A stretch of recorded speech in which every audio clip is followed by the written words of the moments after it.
절대쌍교, 고룡원저 제63장.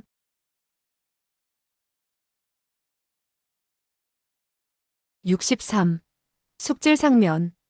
화무결과 철심나는 넋을 잃고 있다가 사나이의 목소리가 다시 들려오자 비로소 정신을 차렸다. 그렇다. 내가 바로 연남천이다. 철심나는 온몸 속의 피가 머리로 치솟는 듯했다. 그녀는 지금까지 이렇게 사람의 마음을 움직이는 이름을 들어본 적이 없었다. 화무결은 잠시 정신을 놓은 듯 멍하니 서 있다가 옷을 벗어 정성스럽게 접기 시작했다. 그러고는 천천히 철심란에게 다가가 양손으로 그 옷을 건넸다. 사실 그가 이러한 동작을 취한 것은 그러한 행위들을 통하여 감정의 평온을 찾아보려 한 것이었다. 철심란은 그가 자기에게 주는 옷을 묵묵히 받을 뿐 그의 무겁고도 복잡한 심경은 알 수가 없었다. 화무결은 조용히 입을 열었다. 이 옷을 잘 보관했다가 이화궁으로 보내시오. 철심란은 그제야 그가 죽을 각오를 하고 있다는 것을 알았다.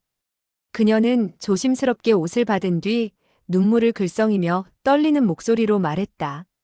당신 정말 그 사람과 싸우겠다는 거예요? 연남천과 겨뤄보는 것은 무술을 배운 사람의 일대 희망이요. 영광으로 생각해야 할 일입니다. 그의 말투는 비록 침착하고 평온했지만 창백한 얼굴에는 흥분으로 붉은 빛이 감돌았고 호흡 또한 거칠었다. 철심나는 작은 목소리로 말했다. 당신은 그냥 이곳을 떠나세요. 내가 대신 그를 막으면 그는 나를 죽이지는 않을 거예요. 화무결은 미소를 지었다. 나의 일생은 내 자신을 위한 것이 아니고 이화궁을 위한 것이요. 내가 어찌 여길 피한단 말이오. 그의 말소리에는 매우 무거운 기운이 서려 있었다. 그는 천천히 몸을 돌리면서 말을 이었다. 또 사실 내가 강소월을 죽이려고 하는 것도 나와 원한 관계가 있어서가 아니라 이화궁을 위해서였소. 석 달 후에 그를 만나거든 그에게 말해주시오. 비록 그를 죽이려고 했었지만 조금도 내가 원해서 그런 생각을 했던 것은 아니라는 것을. 그 사람이 나를 원망하지 말았으면 좋겠소. 철심란의 얼굴은 온통 눈물로 젖어 있었다. 당신은 왜 남을 위해서만 살아야 하나요? 당신 자신을 위해서 살지를 못하고. 화무결은 하늘을 향해 허탈한 웃음을 터뜨렸다. 나 자신을 위해서? 나는 누구지? 도대체 나는 무엇을 위해 이 땅에 태어났지? 이 말은 그가 처음으로 남 앞에서 자기의 비통함을 드러내는 말이었다. 비록 간단한 몇 마디의 말이었지만 그 속에 내포된 비통함은 태산같이 깊었다. 철심나는 눈물을 흘리면서 작은 소리로 말했다. 남들은 모두 당신을 이 세상에서 가장 아름답고 가장 행복한 사람이라고만 알고 있어요. 그 누가 당신의 이러한 뼈저린 고통을 알겠어요. 또 남들은 당신이 빈틈이 없고 냉정하다고 말하지만 그러나 그 누가 당신이 자기 자신이라는 것도 없이 죽고 사는 것조차 남에게 달려있다는 것을 알겠어요. 연남천은 곁에 서서 화무결의 이러한 이야기를 들었다. 화무결, 너는 과연 이화궁의 제자구나. 이번 싸움의 승패에 상관없이 이화궁의 이름이 너로 인해서 빛날 것이다. 감사하오. 그러나 너도 알아야 할 것이 한 가지 있다. 너뿐만 아니라 세상의 많은 사람들이 자신만을 위해 살아가지는 않아. 그리고 서로 자신만을 위해 살아가는 사람도 그렇게 행복하다고만 할 수 없지. 어쩌면 그들의 삶이 더 슬플 수도 있지. 화무결은 그를 바라보았다. 그러면 당신도 다른 사람을 위해서 나를 죽여야 한단 말이오? 연남천은 한참 동안 침묵하다가 돌연 하늘을 향해 기괴한 탄성을 발했다. 그의 소리는 너무나 맑고 처량하여 듣는 사람으로 하여금 깊은 슬픔을 느끼게 했다. 화무결은 길게 탄식을 하며 품속에서 은검 한 자루를 꺼냈다. 오늘 내가 당신을 죽이는 것도 나를 위해서는 아니오. 철심나는 그가 항상 무기를 사용하지 않았기 때문에. 이화궁의 무공은 무기를 사용하지 않는 것인 줄로만 알았었다. 그녀는 화무결이 무기를 사용하는 것을 처음으로 보게 된 것이었다. 그가 손 안에 쥐고 있는 검은 매우 가늘어서 마치 손가락 같았다. 5자의 길이로 전체가 은빛으로 번쩍거렸고 즉각 손을 벗어나 날아오를 것 같은 느낌을 주었다. 그것은 비록 검이었지만 마치 고무로 만든 것처럼 휘어질 수 있는 특이한 무기였다. 이것을 본 연남천은 눈에서 빛을 발하며 그 괴이한 무기를 담담하게 바라보다가 조용히 입을 열었다. 너는 무기까지 꺼내들었으면서 왜 아직 손을 쓰지 않는 것이지? 그의 말이 떨어지자 화무결은 왼손으로 은검을 튕겼다. 순간 챙하는 소리가 나면서 그 검은 찬란한 무지갯빛을 발했다. 검이 움직이자 검에서 솟아나오는 빛이 눈부신 광채를 번뜩이며 날렵하고 신속하기 이를 데 없이 허공에서 춤을 추었다. 연남천은 검을 들고 마치 태산처럼 서 있었다. 화무결의 거센 공격에도 불구하고 그는 조금도 움직이지 않았다. 돌연 화무결의 검세가 방향을 바꾸었다. 화무결은 여러 가지 수법으로 유혹했지만 연남천은 결코 속지 않았고 화무결의 검은 허공을 찌를 뿐이었다. 알고 보니 화무결의 검은 허공을 찌른 것이었다.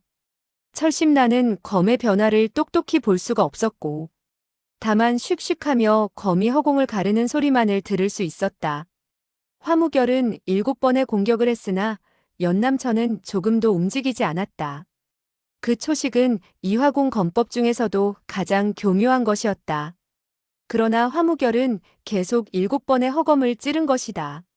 사실 누구라도 이런 현란한 검광 아래서 그것이 허검이라는 것을 깨닫기는 지극히 어려웠다.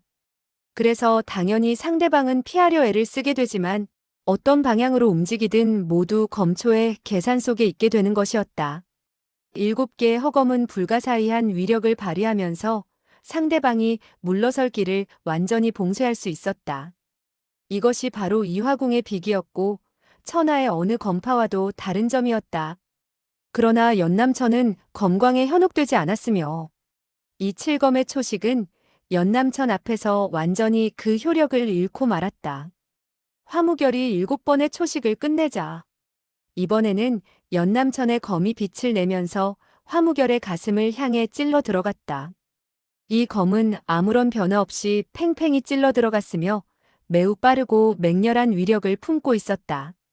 화무결은 자신의 검법이 아무리 변화무쌍하다 해도 우선 그 검은 피해야만 했다. 연남천은 검풍을 일으키면서 3번을 지쳐 들어갔다.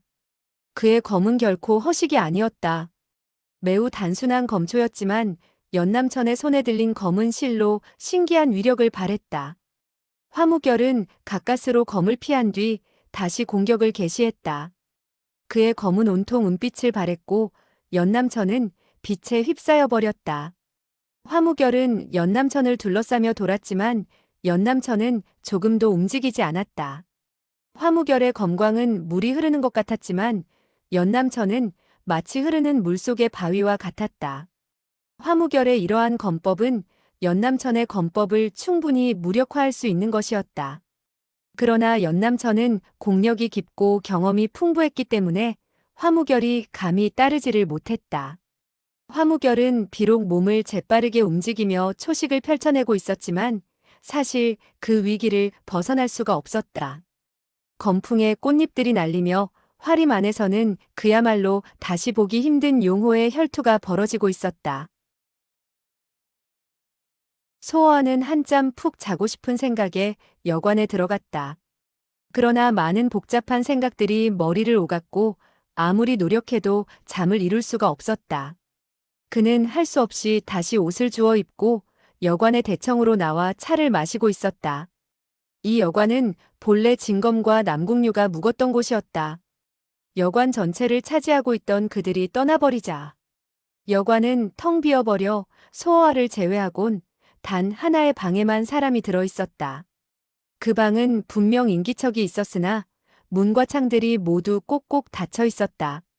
이렇게 더운 날씨에 문을 꼭꼭 닫고 있는 것을 보자 소호와는 뭔가 이상한 낌새를 느끼고 얘기를 엿듣기 위해 그 방의 창가로 서서히 다가갔다. 그때 돌연 청이를 입은 사나이가 여관 안으로 들어왔다. 손에 말채찍을 들고 있는 것으로 보아 마차를 몰고 온 것 같았다. 그는 문을 들어서기가 무섭게 큰 소리로 외쳤다. 강나으리께서는 여기에 계십니까? 소호하는 얼굴색이 변했다. 강별학이 무슨 일로 여기에 왔을까? 소호하는 급히 기둥 뒤로 몸을 숨겼다.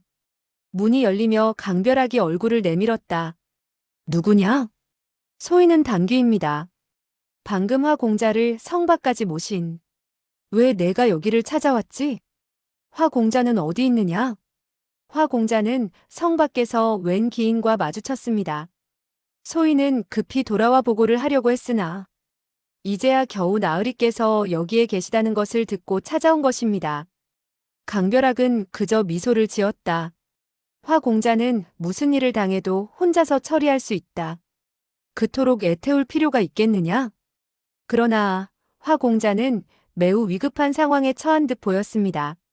철아가씨께서도 애태우고 있는 것을 보면 필시 보통 인물이 아닌 것 같았습니다. 강별학은 단귀라는 자의 이야기를 들으며 잠시 생각에 잠겼다. 그렇다면 내가 가보지. 이때 방 안에서 돌연 사람의 말소리가 들려왔다. 난 여기서 기다리고 있을 테니 우선 가보아라. 오늘 밤 늦게까지는 꼭 돌아오겠습니다. 강별학은 급히 단귀를 따라 나가버렸다. 소호하는 방 안에 있는 사람이 누구인지 알고 싶었다. 그러나 그가 여기서 강별학을 기다리고 있는 이상 그리 급하게 서둘러 그의 신원을 파악할 필요는 없다고 생각했다. 그는 오히려 누가 화무결에게 어려움을 주는지 먼저 알고 싶었다. 소호하는 화무결과는 비록 적이었지만 어찌 된 일인지. 화무결이 위기에 처했다는 소리를 듣자 적잖이 마음이 움직이게 되었다. 문 밖에서 마차가 떠나는 소리가 들려왔다. 소호하는 뒤따라 나갔다. 그러나 큰 길에서는 경공을 보일 수가 없어 그리 빨리 갈 수는 없었다. 성을 빠져나가자 마차는 이미 보이지 않았다. 마차가 성을 빠져나오자 강별학은 차 내에서 큰 소리로 물었다. 화 공자는 그 사람과 대적을 해봤는가? 그는 공자님의 옥관을 끊어버렸고 공자님도 그에게 일장을 가했습니다. 하지만 그는 가볍게 공자님의 일장을 피해버렸습니다. 화 공자의 일장을 막을 수 있다니 굉장한 실력이구나. 그는 어떻게 생겼던가? 그 사람은 매우 키가 컸습니다. 옷은 저보다 더욱 남루했고 생김새도 매우 신기했습니다. 강별학은 이맛살을 찌푸렸다. 나이가 얼마나 되어 보이던가? 40살 내외인 것 같기도 하고 어떻게 보면 50이 다 된 것 같기도 했습니다. 그러나 또 어찌 보면 30살도 같고 하여튼 그는 나이를 짐작하기가 어려웠습니다. 그토록 신비한 사람은 종래 본 적이 없습니다. 강별학은 잠시 생각에 잠겼다. 단귀가 다시 말을 이었다. 그리고 그 사람은 허리에 철검을 차고 있었는데 이미 녹이 나 있는 것이었습니다. 그 말을 들은 강별학은 갑자기 안색이 변했다. 그는 한동안 넋을 잃은 사람처럼 있다가 무거운 소리로 말했다. 너는 조용히 마차를 몰고 그들이 눈치채지 못하도록 멀리 세우도록 해라. 알았느냐? 단귀는 이상하다고 생각했지만 강별학의 말을 아니 들을 수도 없었다. 화림에서 약 20장의 거리를 두고 마차는 멈추었다. 화 공자와 그분이 싸우고 있어요. 강별학은 이미 화림 안에서의 검기를 쳐다보고 있었다. 검기가 쌓인 곳에는 한 사람이 태산처럼 우뚝 버티고 서 있었다. 화무결은 몸을 매우 가볍게 움직이며 종횡무진하고 있었다. 그러나 강별학 또한 안목이 높았다. 그는 곧 화무결이 교묘하게 공격하고는 있지만 감히 쳐들어가지 못한다는 것을 알아차렸다. 검이 부딪히는 소리가 들려올 때마다 연남천의 무서운 검기가 하늘을 찢어놓을 것만 같았다. 강별학은 안색이 더욱 창백해지며 중얼거렸다. 연남천, 틀림없이 연남천일 것이다. 그는 비록 화무결과 싸우는 사람의 모습을 자세히 보지는 못했지만 연남천 외에는 다른 사람일 수 없다고 생각했다. 강별학은 연남천이 다만 이화궁의 검법을 더 자세히 보고 싶어서 화무결을 죽이지 않는 것이라는 것을 알아챘다.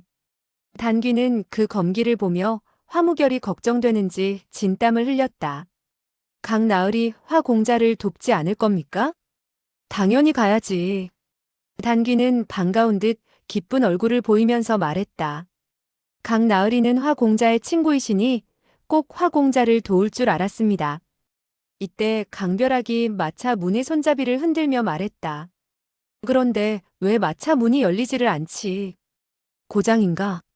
단귀는 마부석에서 내려와 마차 문을 열었다. 마차 문은 아무런 이상도 없었다. 강나으리께서는 너무 급해서 문을 열지 못하신 모양입니다. 그가 말을 하며 고개를 들자 강벼락은 싸늘한 눈초리로 단귀를 노려보고 있었다. 단귀는 그 음산한 얼굴과 살기가 가득한 눈초리를 보자 온몸에 소름이 쫙 끼쳐왔다. 강나으리, 무슨 일? 강벼락은 음산하게 웃으며 서서히 입을 열었다. 너무 남의 일에 참견하면 못 써. 오래 살지 못하니까. 단귀는 놀란 나머지 간이 떨어지는 것 같았다. 그는 재빨리 달아나려고 했으나 이미 강벼락은 그의 멱살을 움켜쥐었다. 단귀는 애원했다.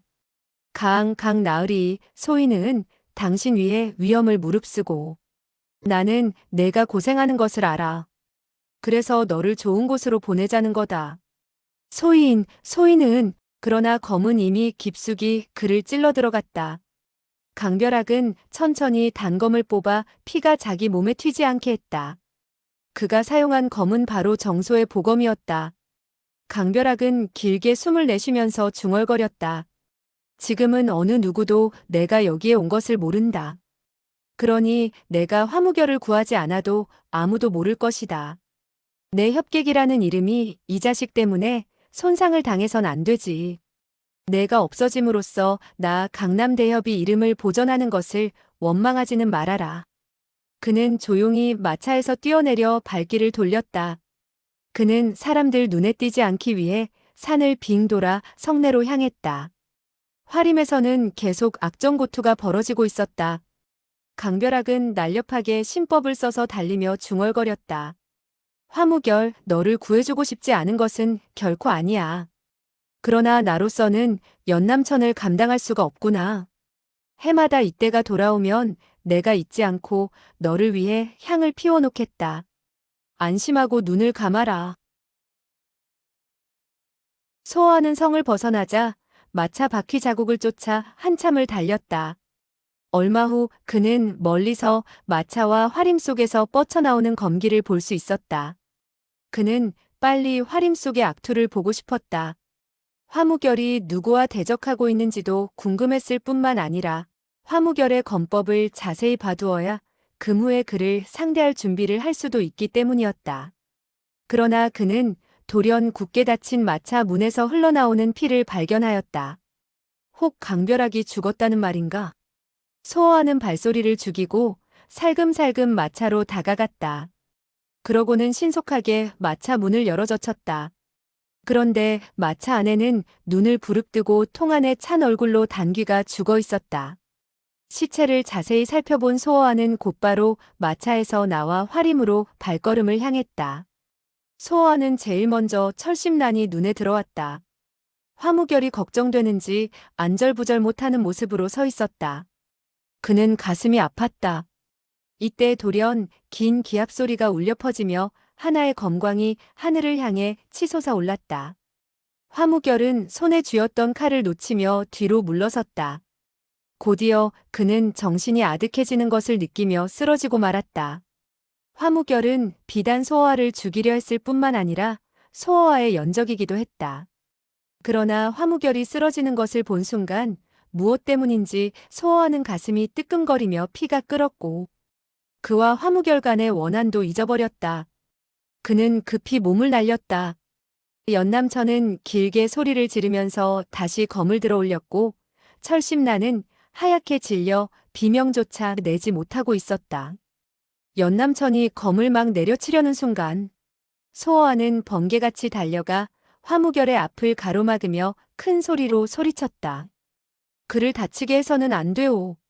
철심란은 갑자기 소호와가 나타나자 놀라 눈을 휘둥그렇게 떴다. 연남천은 눈에서 빛을 내며 소호와를 바라보더니 무서운 소리로 호통쳤다. 너는 누군데 감히 나의 검을 막느냐? 철심나는 고개를 돌려 연남천을 향했다. 그가 바로 소호아예요. 강소호가 바로 너란 말이냐? 소호아도 그를 바라보며 머뭇거렸다. 당신은 바로 연남천백부님 맞지요? 철심난이 옆에서 대답했다. 그가 바로 연노 선배예요. 소호아는 놀랍고도 기뻤다. 그는 급히 달려가 연남천의 품에 안겼다. 연백부님, 정말 뵙고 싶었어요. 연남천은 눈물을 글썽이며 중얼거렸다. 강소어, 나 연백부도 내가 보고 싶었다. 철심나는 천의 고아인 줄 알았던 소호아가 친척이 있고 더구나 그가 천하의 이름난 연남천이라는 것을 알게 되자 놀랍고도 기뻐서 눈물이 앞을 가렸다. 이때 연남천이 무거운 소리로 말했다. 너는 이 화무결이 이화궁의 제자라는 것을 아느냐? 알고 있어요. 너는 너의 부모를 죽인 자들이 바로 이화궁 궁주라는 것을 모르지는 않겠지? 그게 정말입니까? 그는 어릴 때 어느 신비스러운 사람이 그에게 이 일을 말해주었던 기억이 났다. 그러나 그는 그 사람의 행적이 불확실했기 때문에 이화궁의 사람이 정말 자기의 원수라고는 믿지를 않았었다. 그러나 연남천이 그런 말을 하자 그는 믿지 않을 수가 없었다. 철심난이 탄성을 발했다. 그래서 이화궁 궁주가 화무결에게 당신을 죽이라고 했군요. 연남천은 소호아를 바라보았다. 너는 왜 저 녀석의 목숨을 구하려는 거지? 그는 자신도 왜 화무결을 구했는지 몰랐다. 다만 속으로부터 무언지 모르지만 구해야만 할 것 같은 강한 힘이 소호아로 하여금 화무결을 구하도록 만든 것 같았다. 연남천이 돌연 철검을 내밀며 소리쳤다. 내가 직접 그를 죽여라. 소호아는 고개를 돌려 화무결을 쳐다보았다. 화무결은 이미 연남천의 검기에 의해 기절해 있었고 꽃잎들이 그의 창백한 얼굴에 떨어져 있었다. 소호아는 그 창백한 얼굴을 바라보자 이상한 느낌이 들었다. 저는 그를 죽일 수가 없어요.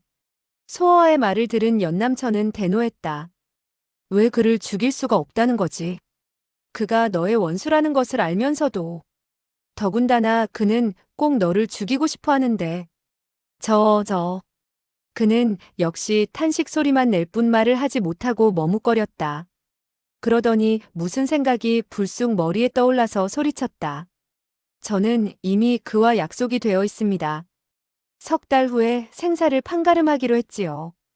그래서 연백부님께서 그를 다치게 한 지금 그를 죽일 수는 없어요. 연남천이 놀라면서 돌연 하늘을 향해 대소했다. 좋아. 너는 과연 사나이구나. 과연 내 동생의 아들이다. 동생아, 너의 아들이 이토록 훌륭하니 이젠 편히 눈을 감아도 되겠구나. 그의 웃음소리는 점차적으로 공허하게 변해갔다. 소호아는 가슴에 피가 들끓는 것을 느끼며 땅에 꿇어앉아서 흐느꼈다. 연백부님, 제가 지금껏 해왔던 일들을 생각하니 다시는 아버님의 명예를 더럽히는 짓은 하지 않겠어요. 연남천이 그의 어깨에 손을 얹고 담담하게 말했다. 너는 괴로워할 필요 없다. 자책하지 말아라. 누구든 너와 같은 환경에서 자란다면 역시 어쩔 수가 없었을 것이다. 더군다나 내가 알기로는 너는 그리 나쁜 일을 하지도 않았어. 연백부님 연남천은 다시 크게 웃으면서 그의 말을 가로막았다. 나 연남천은 내 동생 강풍에게 너와 같은 아들이 있다는 것을 매우 자랑스럽게 생각한다. 그의 웃음 속에는 기쁨의 눈물이 섞여 있었다. 철심나는 곁에서 그들의 얘기를 들으며 눈물을 흘리기 시작했다. 그녀의 마음속엔 기쁨과 슬픔이 교차했다. 소호아의 고통은 연남천이 위로해주지만 그녀의 심정은 그 누가 알고 위로해준단 말인가. 그녀는 소호아가 화무결의 손에 죽지 않기를 바랐으나 역시 소호아가 화무결을 죽이는 것도 바라지 않았다. 그녀는 단지 서로 잘 지내기를 바랄 뿐이었다. 소호아가 화무결을 구하자 그녀는 무한히 기뻤다. 그들의 원한도 사라지기를 바라는 마음이 간절했다. 그러나 이제 그녀는 그들이 영원히 화해할 수 없는 원수 사이라는 것을 알게 되었다. 그들 중 꼭 한 사람이 죽어야만 원한이 풀리는 것이다. 게다가 더욱 그녀의 가슴을 아프게 하는 것은 소아 때문이다. 그렇게 보고 싶었고 모든 것을 희생해 구해냈던 소아가 그녀를 바라보지도 않는 것이 아닌가. 소아가 진정되자 연남천이 다시 입을 열었다. 너는 도교교와 이대취 등이 악인곡을 떠난 사실을 알고 있느냐? 예. 연남천은 눈에 빛을 내면서 말을 이었다. 그들을 만나보았느냐?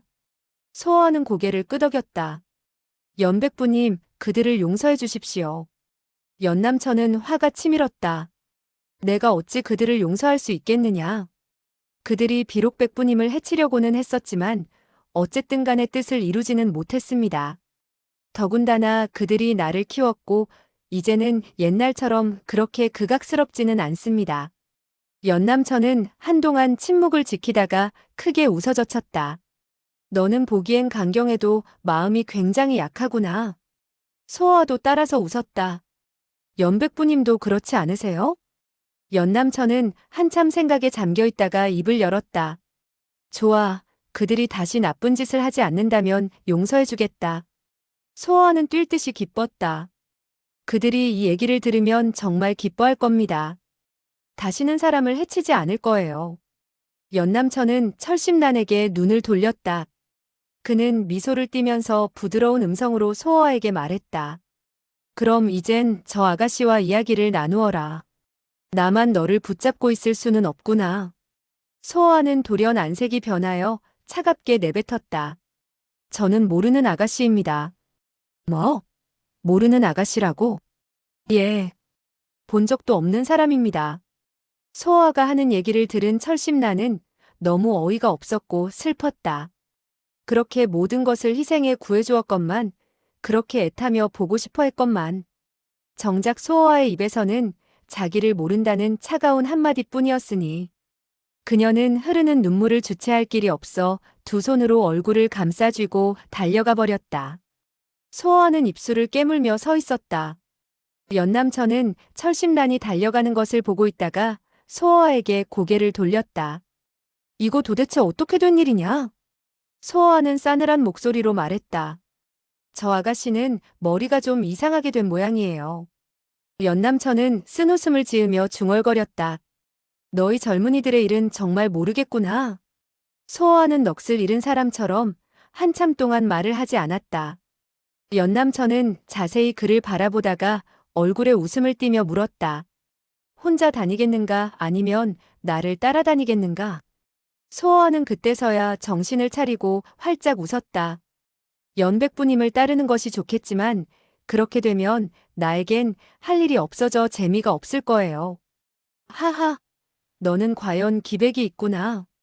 하지만 나는 백부님과 이야기를 좀 더 하고 싶어요. 내일 이때 다시 여기에 오겠다. 지금은 할 일이 있어서 가봐야겠다.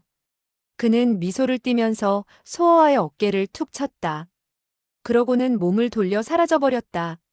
소아는 그가 그렇게 금방 갈 줄은 몰랐다. 그는 웃으면서 중얼거렸다. 연백부님은 정말 성질이 불같구나. 무슨 일을 하려는지 궁금하군. 그는 연남천이 철심란과 같은 방향으로 갔다는 것을 유의하지는 못했다. 그는 화무결 옆에 앉아 그의 손을 잡고 진기를 주입하기 시작했다. 한참 후 화무결은 정신이 돌아왔다. 그는 소아를 보자 깜짝 놀라며 입을 열었다. 내가 어찌 여기에?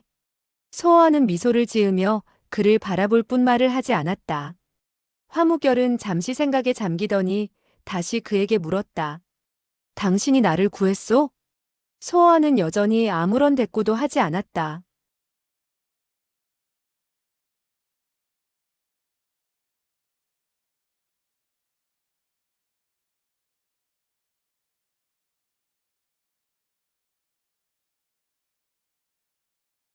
절대쌍교 고룡 원저 제64장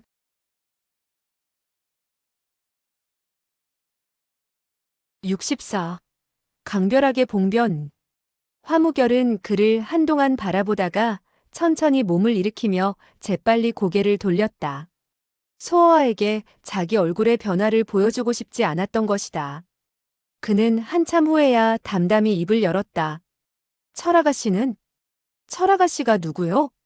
화무결은 길게 한숨을 내쉬었다. 당신은 그녀를 이해 못해. 소어아는 싸늘하게 그의 말을 막았다. 나는 그녀를 모르니 이해할 필요조차 없소. 화무결은 한동안 잠자코 있다가 다시 입을 열었다. 왜 나를 구했소?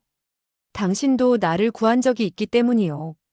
그것은 내가 직접 당신을 죽이기 위해서였소. 소어아는 눈에서 빛을 내며 말했다. 당신이 내 손에 죽게 될 것이요. 3개월 후면 판가름이 날 테니 그때까지 몸을 잘 보존하시오. 화무결이 잠시 침묵을 지키다가 길게 한숨을 내쉬었다. 꼭 만납시다. 이때 소어아는 무슨 생각이 들었는지 빙긋이 웃으며 입을 열었다. 우리 둘이 3달 후에 꼭 만나려면 서로 무사해야 되지 않겠소? 그렇소. 그러니 이 3달 동안 우리는 서로 보호해야 할 필요가 있는 것이요. 소어아는 크게 소리를 내어 웃고는 계속 말을 이어갔다.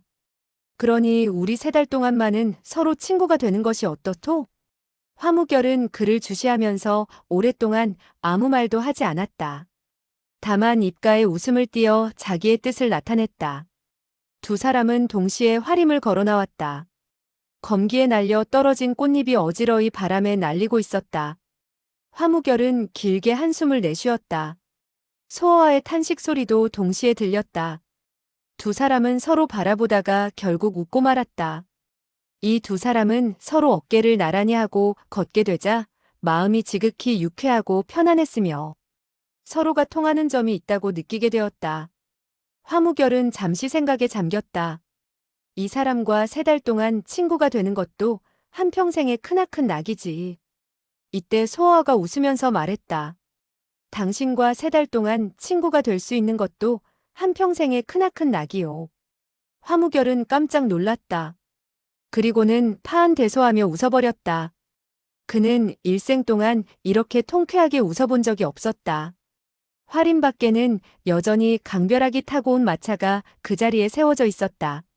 소어아는 마차 문을 열고 시체를 가리켰다. 이 사람을 누가 죽였는지 아오? 화무결은 눈을 크게 떴다. 누구요? 말을 해도 믿지 않을 테니 그만두겠소. 그러나 자연히 알게 될 것이요. 어느덧 밤이 오고 강벼락이 손님을 초대한 술집은 손님들로 북적거렸다. 강벼락은 파란 옷을 입고 손님들 틈에 끼어 있었다. 얼굴에는 비록 웃음을 띠고 있었지만 눈에는 수심이 가득했다. 합비에서 옥무사 금도무적 팽천수는 좌석에 앉아서 수염을 매만지고 있었다. 강대엽은 화공자를 생각하고 계신 것이 아니오? 강벼락의 입에서 탄식이 새어나왔다.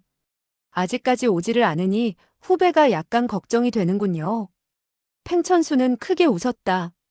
화공자는 이화궁의 유일한 전인인데 강호에서 그 누가 그를 가볍게 제압하겠소. 강대엽은 쓸데없는 걱정을 하고 있소. 강벼락이 쓴웃음을 보이면서 말했다.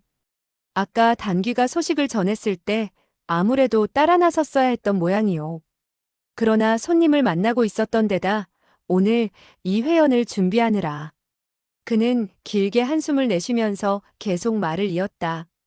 이렇게 안절부절 못하는 것이 강호의 친구들에게 알려지면 난 웃음거리가 될 것이요. 팽천수도 탄식을 하며 입을 열었다. 강대엽의 친구에 대한 의리에는 정말 놀랐소. 강대엽 같은 친구가 있는 것은 정말 영광이라고 할 수 있어. 이때 한 사람이 크게 웃으면서 팽천수의 말을 받았다. 그렇소. 누구든 강대엽 같은 친구가 있는 것은 큰 복이요. 몸이 날씬하고 얼굴에 긴 칼자국이 나 있는 그렇지만 사람의 이목을 집중시키는 묘한 매력을 바라고 있는 소년이 큰 걸음으로 걸어 들어왔다. 그는 매우 힘차게 보였으며 눈에서는 모든 것을 꿰뚫어 볼 수 있을 것 같은 정기가 뻗어나오고 있었다. 사람들은 누구도 이 소년이 누구인지 몰랐으나 그 당당한 기세를 보고 필시 명문파의 제자일 것이라고 추측했다. 강벼락은 그 소년을 보자 돌연 안색이 크게 변했다. 내가 어떻게 여기에 왔느냐? 소아는 가볍게 웃었다. 왜? 난 오면 안 되는 곳이요? 소아가 말을 하는 사이 화무결이 미소를 띠며 걸어 들어오더니 소아의 곁에 섰다. 강벼락은 소아가 나타난 데다가 화무결이 살아서 나타나자 크게 놀랐다. 사람들은 화무결이 들어오자 모두 일어서서 인사를 할 뿐. 그 누구도 강벼락이 넋을 잃고 있는 것에 유의하지는 않았다. 강벼락은 화무결이 무슨 수로 연남천의 신검을 피했는지도 알 길이 없었고 또 소아와 화무결이 어떻게 어울리게 되었는지는 더욱 알 수가 없었다. 그는 한동안 넋을 잃고 서 있다가 퍼뜩 정신이 들어 화무결을 향해 입을 열려고 했다.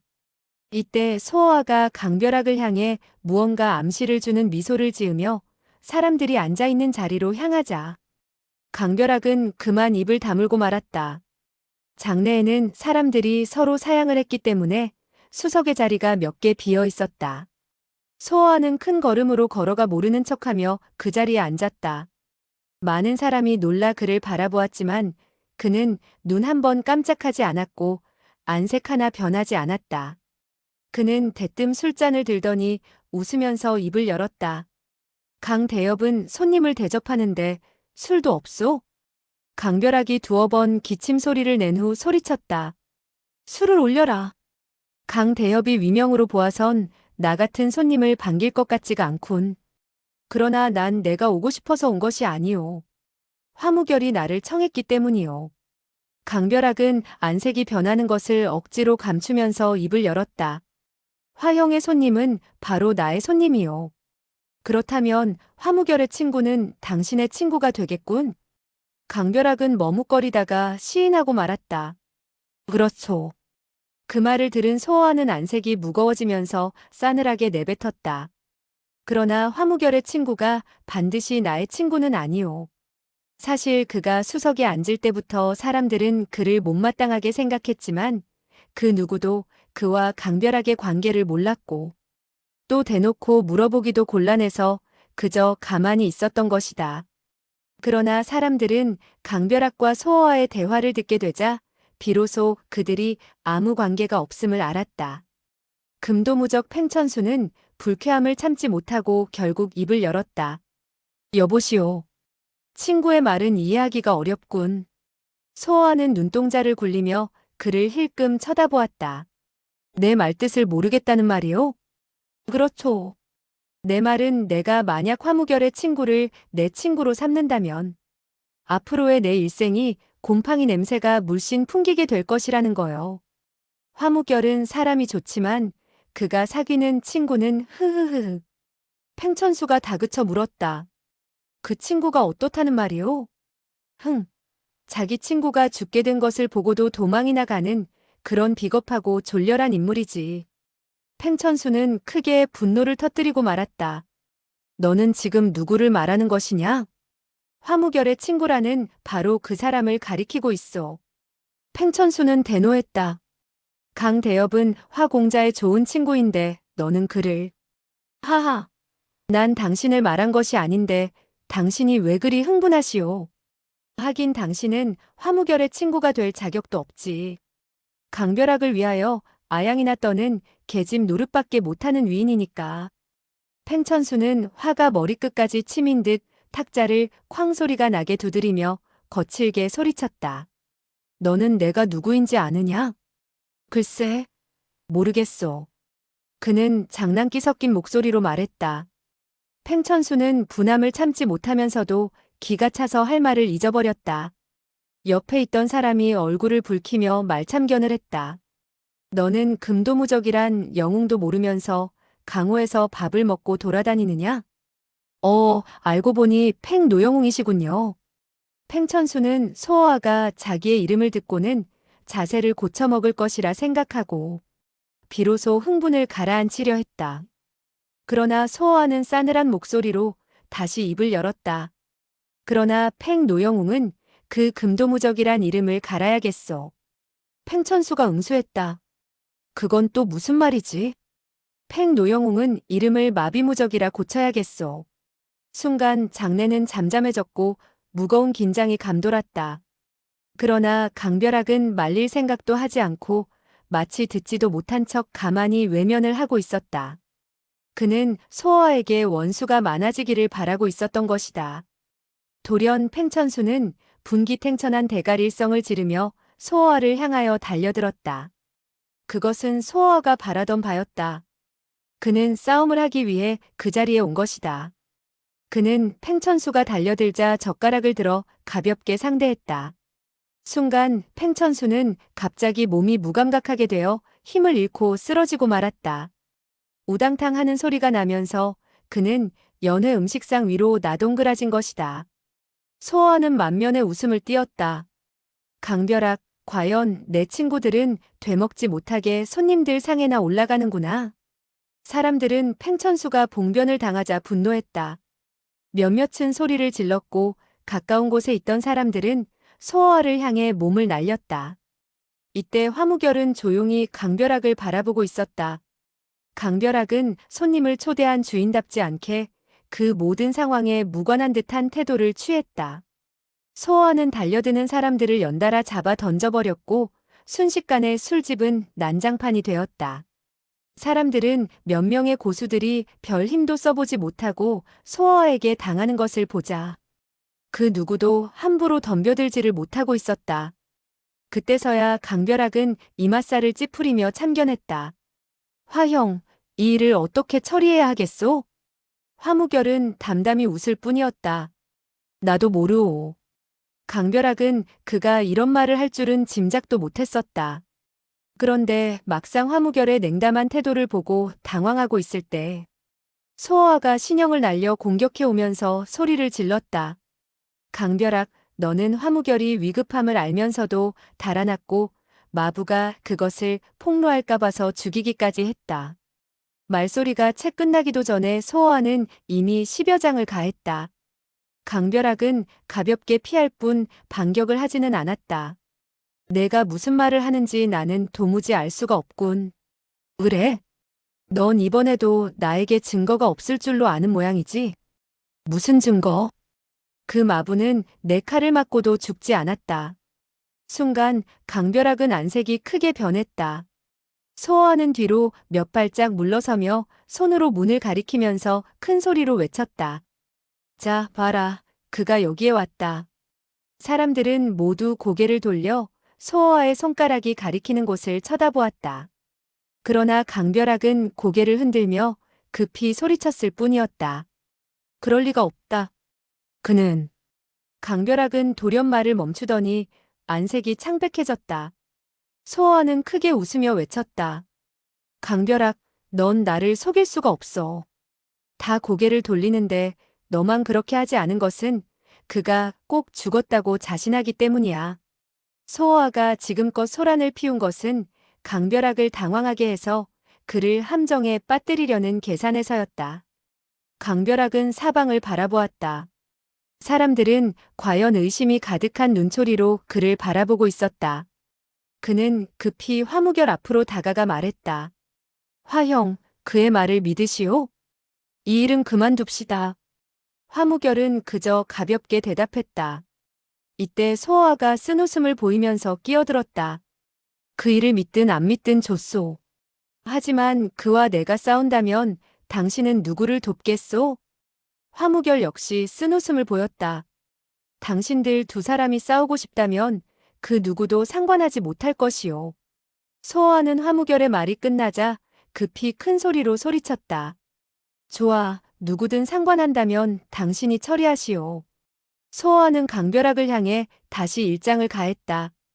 강벼락은 겉으로는 태연한 척했지만 사실 속은 부글부글 끓고 있었다.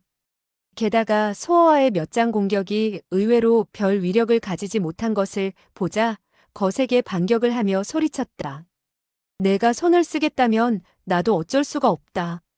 강벼락의 공격은 대엽이라는 칭호에 어울리게 정말 고강한 위력을 발휘하고 있었다. 소어아는 가까스로 연달아 퍼부어지는 공격을 피해냈고 사람들은 모두 강벼락에게 갈채를 보냈다. 강벼락은 강호의 인물들은 승자의 말에 승복하는 기질이 있다는 것을 누구보다도 잘 알고 있었다. 그래서 만약 자신이 소어와를 이기면 조금 전의 일은 덮어둘 수가 있다고 생각했다. 그는 연달아 거센 공격을 퍼부으며 소리쳤다. 너는 영문 모를 누명을 씌워 나를 해치려 하지만 그것은 내가 내 스스로의 묘혈을 파는 격이다. 소어와는 대꾸도 하지 못하고 얼굴이 파리하게 질린 채 몸을 이리저리 피했다. 몇 번은 거의 강별학의 일격이 그에게 제대로 적중할 뻔하기도 했다. 강별학은 소어와의 무공이 시시하다는 것을 느끼자 경계심이 풀렸고 공세도 느려졌다. 너는 비록 도리를 모르고 떠들었지만 나이가 어리니 너무 난처하게 하지는 않겠다. 내가 사과를 한다면 더 이상 이 일을 문제 삼지 않고 너를 보내주겠다. 그의 말은 인자했고 강남 대협이 신분에 적합한 말이었다. 소어와는 거친 숨을 몰아쉴 뿐 말을 하지 못했다. 강별학은 채통을 세우려는 듯 더욱 공세를 늦추고 있었다. 사람들이 오히려 보다 못하여 강별학에게 소리쳤다. 그런 사람에게는 너무 잘 대해줄 필요가 없소. 또 한 사람의 목소리가 뒤를 이었다. 강 대협께서 교훈을 주지 않으면 결과가 두렵소. 강별학은 하는 수 없다는 듯 탄식을 하며 입을 열었다. 너를 정말 다치게 하고 싶지는 않다. 하지만 너를 교훈하지 않으면 다른 사람 보기에도 좋지 않으니. 그가 이렇게 말을 하는 사이 소어와는 구석에까지 몰려 벽에 등을 기대고 섰으며 일장도 반격할 힘이 없어 보였다. 강별학은 미소를 띠면서 계속 말했다. 나의 분하분류가 너의 가슴을 향할 테니 조심해라. 피하지도 막지도 않는 것이 좋다. 만약 내가 어떤 행동을 취하면 더 크게 다칠 염려가 있으니까. 견식을 넓혀보겠소. 소어와는 숨가쁘게 소리쳤다. 강별학은 오른손을 들어 소어와의 가슴을 향했다.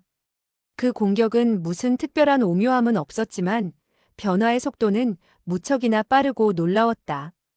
강별학이 미리 자기의 공격 부위를 알게 해주었으나 사람들은 그의 장법의 변화를 보고서 소어와가 더 이상 정상적으로는 버티지 못할 것으로 생각했다. 사람들은 다시 탄식을 하며 갈채를 보냈다. 이때 돌연 펑 하는 소리가 나며 강별학과 소어와의 손이 맞부딪혔다. 소어와가 돌연 손을 뻗어 일장을 받아버린 것이다. 강별학은 큰 충격을 느끼며 더 이상 힘을 쓰지 못하고 몸을 날려 뒤로 물러섰다.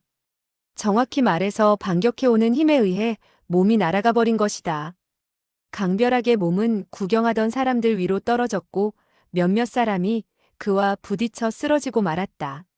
사람들이 모두 넋을 잃고 서 있는 사이 소어와는 손뼉을 치며 크게 웃은 뒤 창문으로 가볍게 빠져나갔다.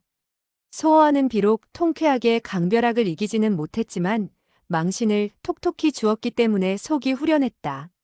사실 그는 아직 강별학을 이길 자신은 없었다. 다만 사람들에게 강별학에 대한 약간의 의심을 가지도록만 하면 그의 의도는 반 정도는 달성된 셈이다. 강별학의 이름이 하루아침에 무너질 수는 없다는 것을 그는 잘 알고 있었기 때문에 그 정도로 만족하기로 했다.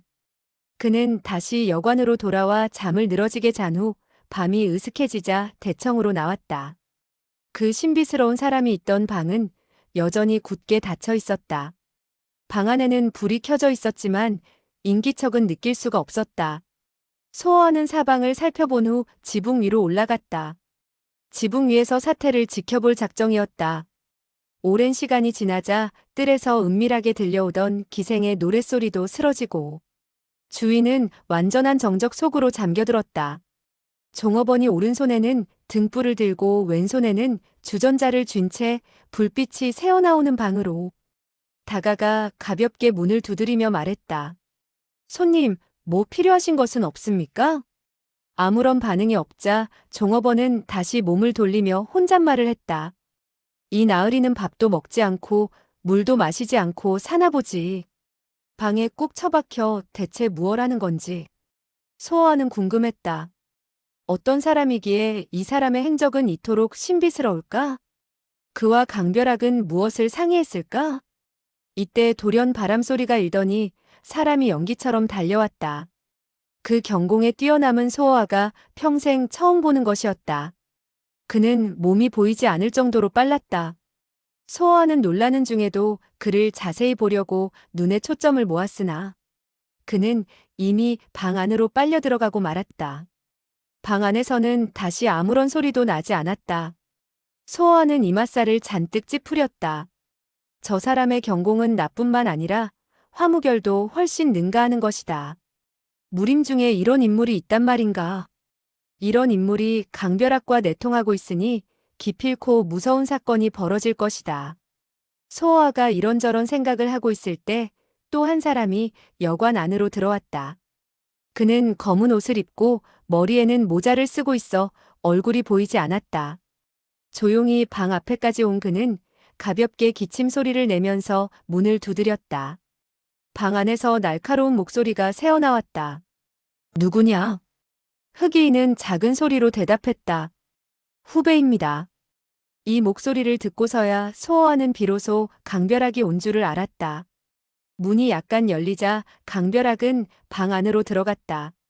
두 사람은 몇 마디를 주고받는 모양이었지만 목소리가 너무 낮았기 때문에 소어아는 알아들을 수가 없었다. 잠시 후 강별학의 목소리가 들려왔다. 후배는 오늘 이상한 일을 보았습니다. 무슨 일이냐? 연남천이 죽지 않고 다시 나타났습니다. 그 사람은 조금도 놀라지 않고 담담히 말했다. 연남천이 다시 나타났으면 어떤가? 선배의 무공으로는 당연히 연남천도 눈에 보이지 않겠지만, 연남천이 죽지 않은 것이 더 좋다. 그가 죽으면 오히려 재미가 없어지니까. 그는 여전히 별로 대수롭지 않다는 말투였다. 소어아는 들을수록 놀라웠다. 연남천을 두려워하지 않는 것을 보니 연남천과 한 번이라도 싸워봤다는 얘긴가? 연남천, 그를 당할 자가 누가 있단 말인가? 그리고 강소어도 나타났습니다.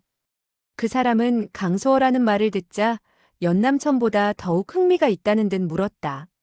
그를 보았느냐? 강별학이 쓴웃음을 지었다. 비단 봤을 뿐만 아니라 그와 싸우기도 했습니다. 그의 무공이 화무결에 비해 어떻더냐? 화무결보다는 뒤떨어집니다. 하지만 계책이 많아서 약간만 소홀히 상대하면 그에게 당하게 됩니다. 그 사람은 웃으며 말했다. 나는 그의 무공이 아주 형편없는 줄 알았는데 그만하면 오히려 안심이군. 소어아는 점점 이상한 생각이 들었다. 저 사람이 왜 그토록 자기에게 흥미를 갖는지 모를 일이었다. 그렇다면 그가 자기를 알고 있단 말인가? 강소어는 화무결이 상대할 테니 너는 염려할 것 없다. 강별하게 탄식하는 소리가 들려왔다. 그러나 지금 화무결과 강소어는 친구 사이가 됐습니다. 그 사람이 싸늘하게 웃었다. 그 두 사람은 천생의 원수이고 누구 하나는 꼭 죽어야 돼. 친구가 된다 해도 그리 오래가지는 않을 것이야. 소어는 크게 놀랐다. 저 사람이 어떻게 화무결과 자기의 일을 이토록 잘 알고 있단 말인가? 그건 그렇고 선배는 후배에게 무슨 분부가 계십니까? 나는 다만 말소리가 돌연 작아지더니 그 사람의 목소리는 들리지 않았고 다만 강별학이 대답하는 소리만 들릴 뿐이었다. 네네네. 그 사람이 말을 다 마쳤는지 강별학이 웃으면서 말했다. 명심하여 처리하겠습니다. 이 몇 가지의 일은 너에게도 이익이 있으니 당연히 그렇게 해야지. 분부만 하시면 저는 필히 그 명령을 받들겠습니다. 그러나 후배는 지금까지 선배님의 성함도 모르는데.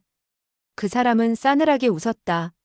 내 신분을 모르면 내가 시킨 일을 하지 않겠다는 말이냐? 아닙니다. 하지만 내 이름을 알 필요는 없다. 천하의 나밖에는 너를 도울 수 있는 사람이 없으니까. 만약 내가 없다면 너는 대업이 될 수 없을 뿐더러 목숨을 부지할 수도 없어. 강별학은 조용히 침묵을 지키고 있었다. 이젠 가도 좋다. 때가 되면 내가 너를 다시 찾겠다. 네.